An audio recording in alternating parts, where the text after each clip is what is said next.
The marina at sunset always reminded me why I chose this life. The gentle slap of waves against hulls, the creak of rope and wood, the salt air that never quite left your clothes. It was honest work in an honest place. Or so I thought. "Jack, we need to talk." Marissa set down her wine glass with that particular precision she used when she'd rehearsed something. 23 years of marriage teaches you to read the signs. The way she tucked her hair behind her left ear twice. The way she wouldn't quite meet my eyes. "I'm listening," I said, though my hands kept working on the fishing reel I'd been repairing. Muscle memory. Keep the hands busy. Keep the mind clear. "I think we should take a break. 2 weeks. A separation to test our marriage." She said it like she was ordering coffee, casual, rehearsed. "I need clarity, Jack, about us, about what I want." The reel's mechanism clicked smoothly as I tested the drag. 23 years, and she needed clarity. I looked up at her then, really looked. The woman I'd married had laugh lines and sun-weathered hands from helping me with the boats. This woman had manicured nails and a tan that came from somewhere else. "Okay," I said. She blinked. "Okay? You want space? You've got it." I set the reel aside and met her eyes. Calm water, that's what she saw. But underneath, currents were already shifting. "When do you want to start?" "Tomorrow?" She seemed surprised by how easy this was going. "I can stay at Talia's place, just until I figure things out." I nodded and stood up, walking to the window that overlooked our small harbor. The Persistence, my 30-foot cabin cruiser, bobbed peacefully at her mooring. I'd built half the docks out there with my own hands, repaired every boat at least once. This was my world, my territory. "Take all the time you need, Marissa." I turned back to her. "Clarity is my trade, too." She kissed my cheek before she left, a goodbye kiss, though she didn't know it yet. 3 days into our separation, Ben Cutter knocked on my shop door. Ben and I went back to the Coast Guard, where we'd learned that the ocean doesn't care about your feelings. It only respects preparation and skill. "You seen this?" He held up his phone, screen cracked from years of marine work. The image made my coffee go cold. Marissa, golden hour lighting, pressed against a man in a crisp, white uniform. Her smile was the one I hadn't seen in months. The caption read, "Best nights, on the water." "Talia sent this to my wife," Ben said quietly. "Thought you should know." I studied the photo. The man was tall, maybe 45, with that particular confidence that comes from commanding respect on deck. Behind them, I could make out part of a ship's railing, distinctive blue and white paint scheme. "You recognize the uniform?" I asked. Ben squinted. "Cruise line. Neptune something. Routes out of Port Canaveral, I think." I zoomed in on the background. There, barely visible, was a flag with a trident logo. My memory catalog clicked into place. Neptune Cruise Lines, weekly routes to the Bahamas and Jamaica. 3 ships in their fleet, all serviced by the same supply contractors I'd worked with for years. "Thanks for bringing this by," I said, handing back the phone. "Jack, if you need anything—" "I'm good, Ben, really." After he left, I sat in my office and opened my laptop. Neptune Cruise Line's website. 3 captains listed in their Meet Our Crew section. The middle one made my hands tighten on the mouse. Captain Luca Voss, age 44. Bringing 15 years of maritime experience to ensure your perfect vacation. Perfect vacation, with my wife. I printed his photo and pinned it to my bulletin board next to the harbor tide charts. Then I made my first phone call. "Martinez Marine Supply?" "This is Jack Hale." "Yeah, the boat shop on Pelican Bay. Listen, I might be interested in expanding into cruise supply work. You still service the Neptune line?" The next morning I drove to Port Canaveral. Not to confront anyone, that's what amateurs do. I went to listen. The supply docks were busy. Trucks loaded with linens, food, fuel, parts. I'd worked these docks in my younger days, knew the rhythm. Most importantly, I knew that dock workers talk. "Excuse me," I said to a crew loading cases of wine. I'm thinking about bidding on some Neptune supply contracts. You guys happy with the current arrangement? The foreman, a weathered guy named Rodriguez, shrugged. Pays decent. Captains are mostly okay. Voss is a pain in the ass, though. I made a note in my pocket pad. How so? Picky about everything. Changes orders last minute. And he's got a thing for the passengers, if you know what I mean. Another worker laughed. Especially the married ones on trial separations. Thinks he's some kind of relationship counselor. My pen stopped moving. That common? With Voss? Yeah. Guy's got a system.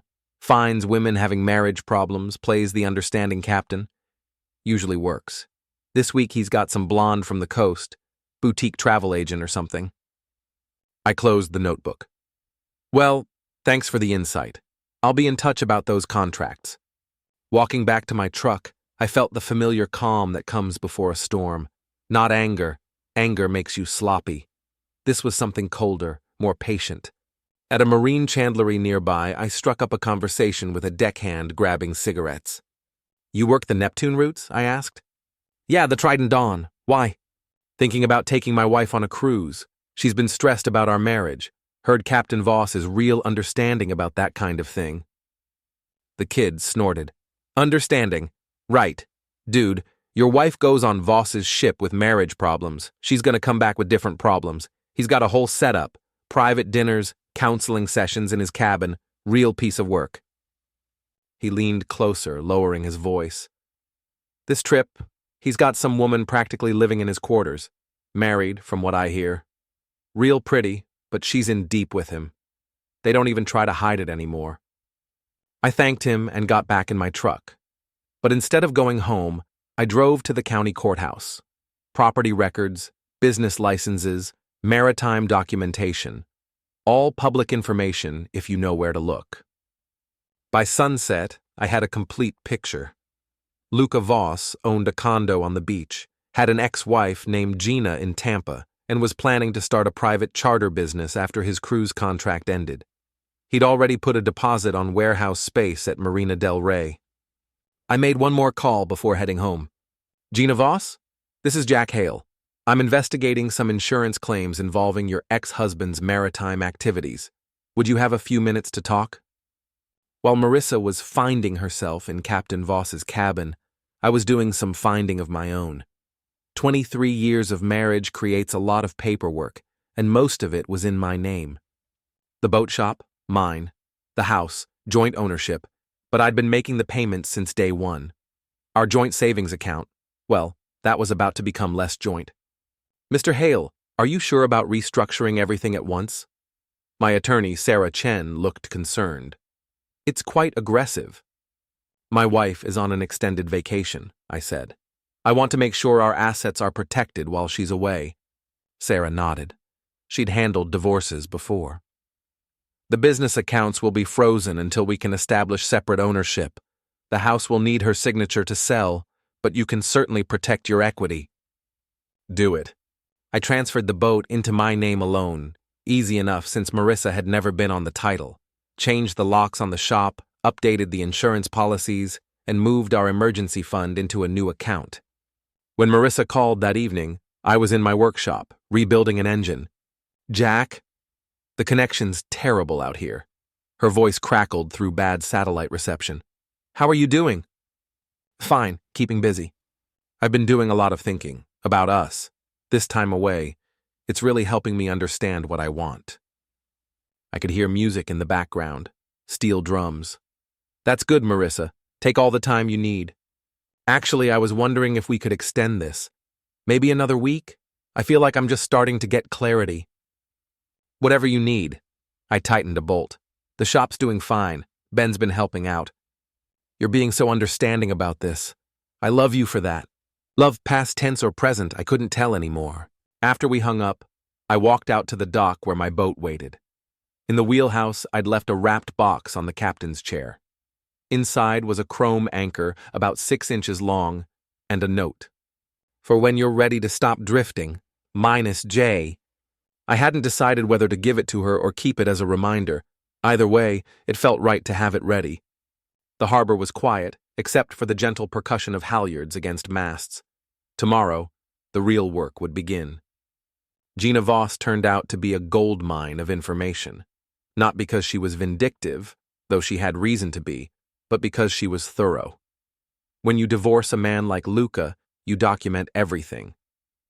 He's been planning this charter business for 2 years, she told me over coffee in Tampa. Thinks he's going to be the next luxury cruise entrepreneur.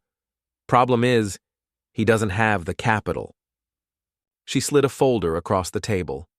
These are copies of documents from our divorce proceedings, the warehouse lease at Marina del Rey, business loan applications, even his 5-year plan. He left everything on our shared computer. I flipped through the papers. Luca's dreams laid out in spreadsheets and contracts. A 10,000-square-foot warehouse converted to a luxury yacht service center. Projected revenues of $2 million in year 1. All of it hinged on that warehouse lease. He put down $50,000 as a deposit, Gina continued. If he loses that space, his whole plan collapses. No investor will back him without a base of operations. Why are you telling me this? She smiled, but it wasn't pleasant. Because that man destroyed my marriage the same way he's destroying yours. The only difference is, I had to find out the hard way. You still have time to act. 2 days later, I was sitting across from the property manager at Marina del Rey. Mr. Hale, I have to say this is unusual. Captain Voss has been negotiating for this space for months. But the lease isn't signed yet? Well, no, he's supposed to finalize everything next week when his ship docks. I opened my checkbook. What would it take to close today? Cash offer, no contingencies. The manager looked at the check I'd written. It was 30% above asking price. Well, I suppose if you're serious about immediate occupancy. Dead serious. I want to convert it to a marine equipment cooperative, provide affordable workspace for independent boat mechanics. 3 hours later, I owned the warehouse. Luca Voss's charter dreams had just run aground. I didn't wait for him to find out naturally. That evening, I had a courier deliver an envelope to the Trident Dawn at Port Canaveral. Inside was a copy of the warehouse deed, a canceled lease agreement, and a small gift. A chrome wrench, engraved with a simple message, "Try and pry it open." Captain Luca Voss was a man used to being in control. Ships, crews, passengers, and apparently other men's wives. So when he showed up at my dock 3 days later, I wasn't surprised. What surprised me was how predictable he was. You, Jack Hale? He stood at the entrance to my shop, still in his uniform. White captain's jacket, gold stripes, the whole theatrical costume. Depends who's asking. I think you know who I am. He stepped inside, and I had to give him credit. He had presence, the kind of authority that comes from years of command. We need to talk, man to man. I wiped my hands on a shop rag and looked him over. 6'2", maybe 190, soft around the middle from too many captain's dinners. Hands that hadn't done real work in years. Talk about what? Your wife, and this childish game you're playing with my business. Marissa's on vacation. As for your business?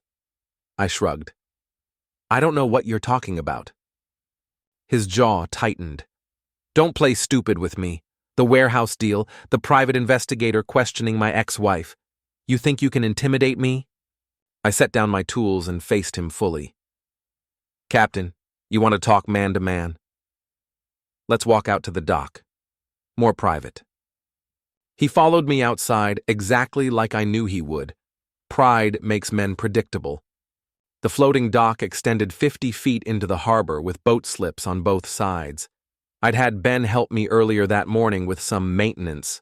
Marine oil has a lot of uses, protecting metal, lubricating parts, and when mixed with a little dish soap, creating an almost invisible slick on weathered dock planks. Nice evening for a walk, I said, staying to the left side where the planks were dry. Luca strode down the middle, gesturing as he talked. You think you're clever, but you're out of your league. I've been handling problems like you for 15 years. Jealous husbands, angry fathers, protective brothers. He never finished the sentence. His right foot hit the treated section and went out from under him like he'd stepped on ice. His arms windmilled as he tried to catch his balance, but physics doesn't care about your rank. The splash echoed across the harbor. When he surfaced, sputtering and cursing, the pristine white uniform was soaked with oily water. Seaweed hung from his captain's hat. His gold stripes looked tarnished. "You son of a—" "Careful, Captain, you're making a scene." And he was. The evening dinner cruise was just pulling out, packed with tourists on the upper deck. Phone cameras were already pointing our way. A young guy with a maritime blog was practically hanging over the rail to get a better shot.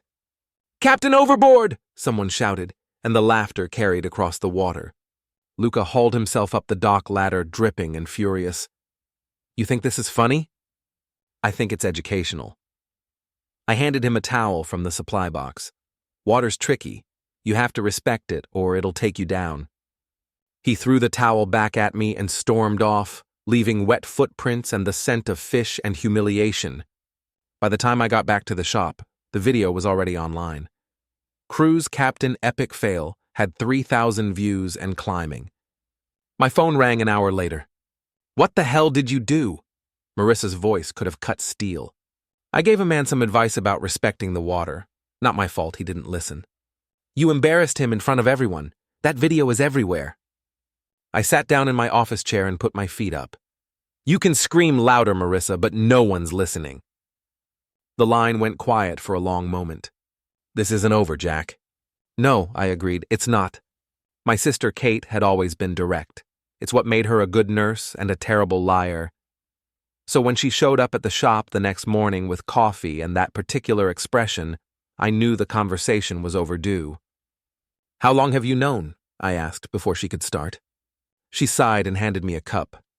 "About Marissa and the captain? I saw them together at the Marina restaurant 3 weeks ago, before your separation." 3 weeks. While I was repairing engines and balancing books, my wife was already planning her escape route. "I should have told you then," Kate continued. I hoped maybe I was wrong, that maybe it was innocent." "Nothing about Luca Voss is innocent." "So you know his name."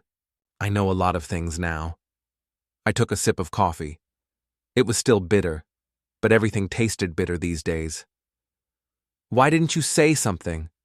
"Because you're my brother, and I know that look in your eyes, the same one you had when Tommy Breslin broke my nose in high school." I smiled despite myself.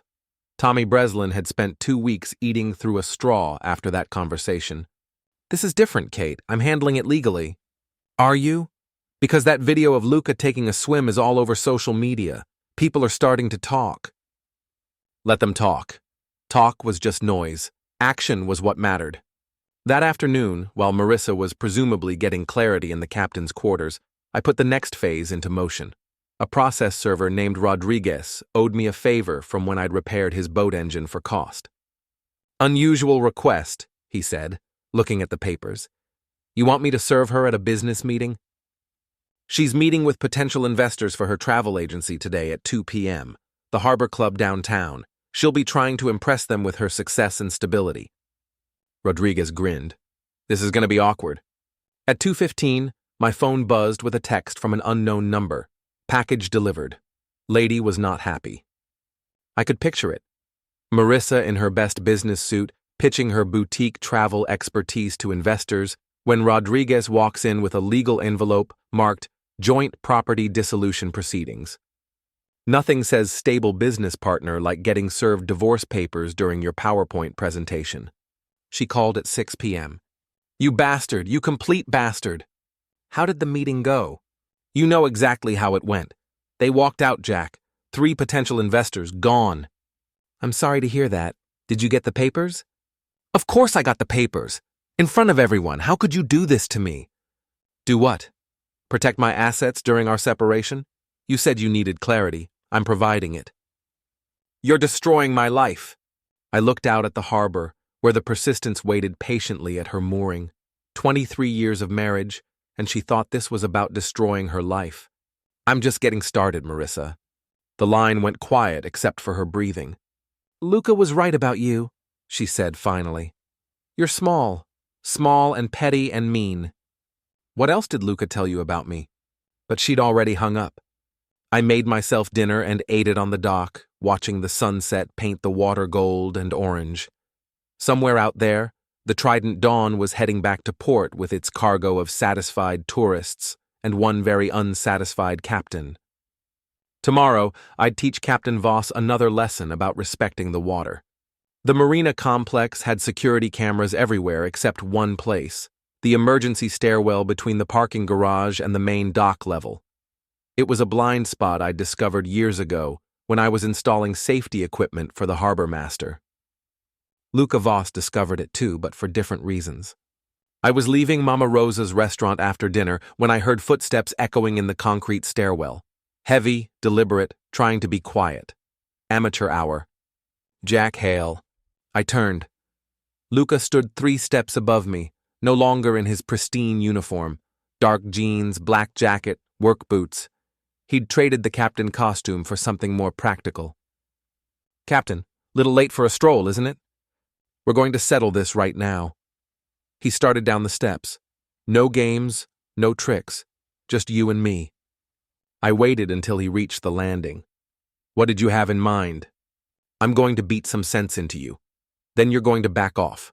Stay away from my business, stop harassing Marissa, and maybe I won't file assault charges for that dock incident." He was bigger than me, maybe 15 pounds heavier, younger too by a couple years. But size and youth don't matter when you've spent 30 years working with your hands, and they definitely don't matter when your opponent telegraphs his moves like a semaphore flag.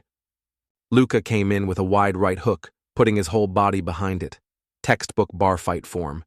I stepped inside the arc, caught his wrist, and used his momentum to drive him face first into the concrete wall.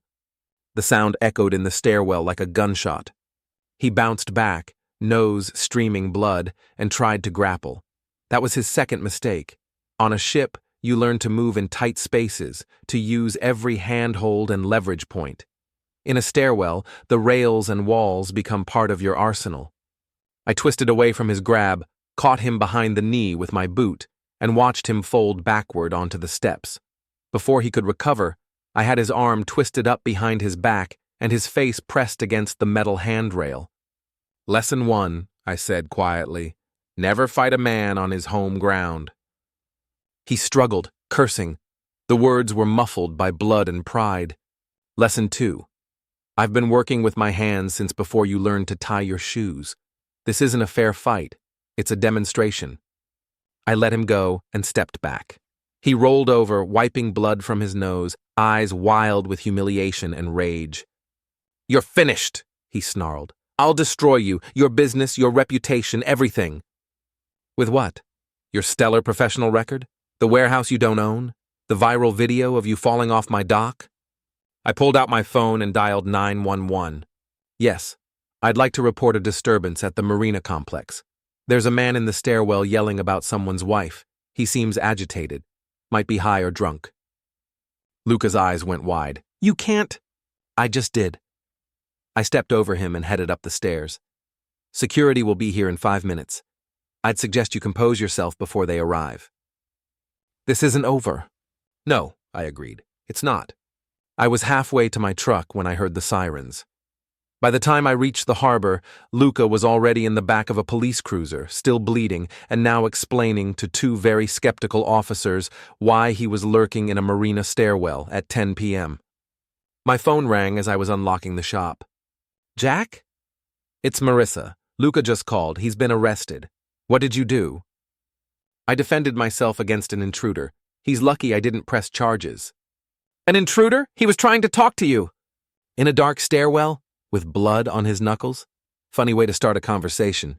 I could hear her breathing hard, trying to control her anger. "I'm coming home," she said finally. "This has gone too far." "Your choice. But you might want to call a cab. I think your boyfriend's car is being towed from the marina parking lot." She hung up without saying goodbye. I sat in my office for a long time that night, looking at the photo of Luca Voss I'd pinned to my bulletin board. Tomorrow, Marissa would be back, and we'd have our own conversation. But tonight, the harbor was quiet, and for the first time in weeks, I felt like I could sleep. The storm was nearly over. Time for the calm. Marissa came home 3 days later, but not in a cab. She drove up in a rental car, a basic sedan that looked nothing like the convertible she used to love. Her credit cards had been frozen as part of the asset protection proceedings, and apparently Captain Voss wasn't feeling generous with his own finances. She looked different, thinner, with dark circles under her eyes and a brittleness I'd never seen before. The golden tan was fading, and her clothes looked wrinkled, like she'd been living out of a suitcase. "We need to talk," she said, standing in the doorway of our kitchen like a stranger asking for directions. "I'm listening." She sat down heavily at the table where she'd first asked for a separation. It felt like years ago instead of weeks. "My travel agency is finished. The investors pulled out, my biggest clients canceled their contracts, and the bank called my business loan." She looked up at me with eyes that held no warmth. "You destroyed everything I built." "I protected my interests during our separation. That's what my lawyer advised." "Your lawyer?" She laughed, but there was no humor in it. "You planned this whole thing, didn't you? The calm acceptance, the understanding husband routine. You were already 10 steps ahead." I poured myself a cup of coffee and offered her one. She shook her head. "What happened to Luca?" I asked. "Fired. Effective immediately. Too many incidents affecting the company's reputation." Her voice was flat, defeated. "Neptune doesn't tolerate captains who make the news for the wrong reasons." I'd heard about the complaints. Passengers who remembered the viral video, crew members who'd grown tired of Luca's abuse of authority, port officials who'd documented his unprofessional conduct. It's amazing how many people are willing to speak up once they know someone else is listening. "I'm sorry to hear that." "No, you're not. You orchestrated all of it. The dock incident, the warehouse deal, even getting Gina to provide information about his business plans." She was giving me too much credit. I'd simply created opportunities for Luca to reveal his true character. Everything else was just gravity taking its course. "Where are you staying?" I asked. "Talia's. For now. Her husband isn't thrilled about it, but she feels guilty about—" She trailed off. "About knowing and not telling me? About not stopping me." Marissa looked out the window toward the harbor. "She tried to warn me about Luca. Said he had a reputation. But I thought I was different. Special. Special. 23 years of marriage, and she'd thrown it away to feel special for a few weeks." My phone buzzed with a news alert. "Local marina announces working-class cooperative initiative." The article included a photo of the ribbon-cutting ceremony at the warehouse I'd bought. 12 independent boat mechanics now had affordable workspace, and the community had a resource for marine equipment and training. In the background of the photo, barely visible, was a man in work clothes holding a wrench. The caption didn't identify him, but Marissa would recognize the stance, the way he held his tools like extensions of his hands. "You even made yourself look like the hero," she said, seeing the photo. "I made something useful out of something selfish. That warehouse was going to be Luca's private kingdom. Now it's helping people who actually work for a living." She stood up abruptly. "I want half of everything. The house, the business, the boats, all of it." "Talk to your lawyer." "I don't have a lawyer. I can't afford one." That was the moment I saw it. The final recognition that her choices had consequences. The boutique travel agency, the luxury lifestyle, the credit cards and convertible and expensive dinners, all of it had been built on our joint assets and my steady income. Without those, she was starting from zero. "Marissa, you wanted clarity. This is what it looks like." She walked to the door, then turned back. "Was any of it real? Our marriage, the love, the plans we made?" "All of it, right up until you decided it wasn't enough." After she left, I sat in the quiet kitchen and thought about the man I'd been 3 weeks ago. He'd trusted completely, worked steadily, and never imagined his wife was planning an exit strategy. That man was gone. In his place was someone harder, more careful, but maybe more honest too. Someone who understood that the ocean doesn't care about your feelings, it only respects preparation and skill. Tomorrow I had one more lesson to teach. The Trident Dawn was in port for maintenance, which gave me the perfect excuse to be aboard. As a licensed marine engineer, I'd contracted to inspect their engine room systems, routine work that would take me into the belly of the ship where Captain Luca Voss couldn't hide behind his uniform and authority. The engine room was a cathedral of steel and steam, massive diesels humming with barely contained power. The heat was oppressive, the noise deafening, and the air thick with the smell of oil and metal. It was the kind of place where accidents happened if you weren't careful. I'd been working for an hour when he found me. "You shouldn't be here." Luca's voice carried over the engine noise, but barely. He looked older, diminished somehow. The pristine captain's uniform was gone, replaced by civilian clothes that didn't quite fit his new reality. "I'm contracted for system inspection," I said, not looking up from the cooling system I was checking. "All legitimate and above board." "Cut the act. We both know why you're really here." I straightened and faced him. In the harsh industrial lighting, I could see the full cost of our recent encounters. The broken nose from the stairwell fight had healed crooked. His eyes held the hollow look of a man who'd lost everything he'd thought defined him. "Actually, I'm here because your cooling system has a leak that could cause catastrophic engine failure. But if you want to talk about other things, we can do that too." He stepped closer, and I could see his hands were shaking, whether from rage or fear I couldn't tell. "You destroyed my life, my career, my business plans, everything."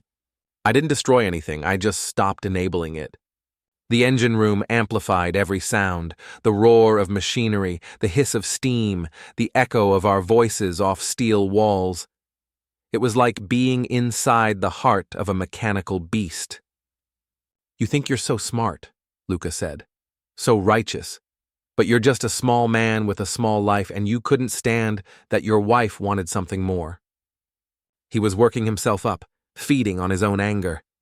I'd seen it before in men who'd lost control of their narrative. What did she want, Luca? Adventure? Romance? Or just someone to pay for her lifestyle while she played at being free? She wanted to be appreciated, to feel alive again, something you obviously couldn't provide. I nodded toward a pressure gauge that was reading higher than it should. "You might want to check that valve. Pressure builds up if you don't release it properly." "Don't lecture me about pressure!"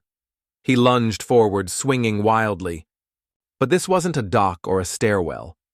This was an engine room, where every surface was either scalding hot or razor sharp, where steam pipes carried enough pressure to strip flesh from bone.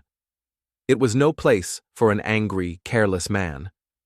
I sidestepped his rush and reached for the manual steam valve I'd been inspecting.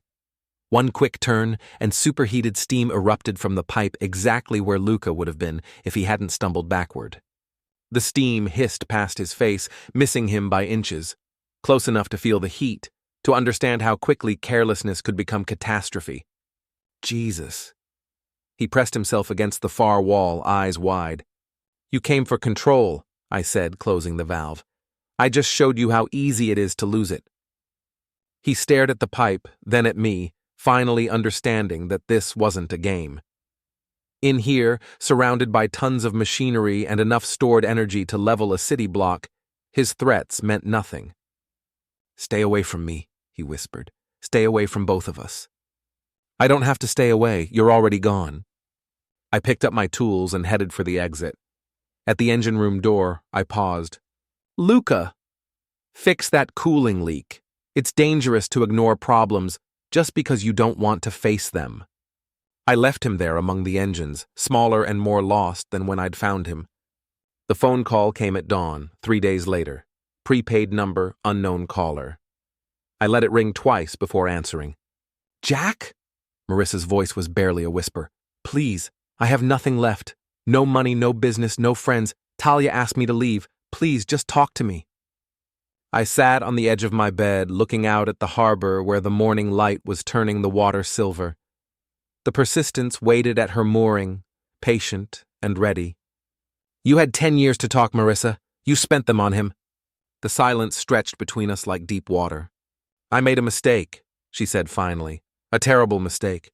But we can fix this. We can go to counseling, start over. I'll do whatever it takes." "It's too late for that." "It's never too late.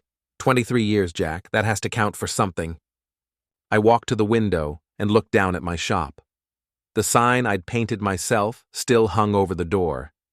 Hale Marine Services. Honest work. Fair price. Below it, Ben was already at work, preparing for another day of repairs and maintenance. Life going on. It counted for everything, I said, right up until you decided it counted for nothing. I never said that. You didn't have to. Actions speak louder than words, and your actions were very clear. I could hear her crying now, soft and broken. Once, that sound would have moved me to comfort her, to find a way to make things right. Now it was just noise. What happens now? She asked. Now you figure out who you are without someone else paying the bills. Maybe that's the clarity you were really looking for. And us? There is no us. There's you, and there's me, and there's a legal process that will divide up what's left of what we built together. I love you, Jack. I know I messed up, but I still love you. Love. She kept using that word like it meant something, like it could erase weeks of betrayal and years of taking me for granted. If you loved me, Marissa, you would have talked to me before you went looking for someone else to fix what was broken inside you. So that's it?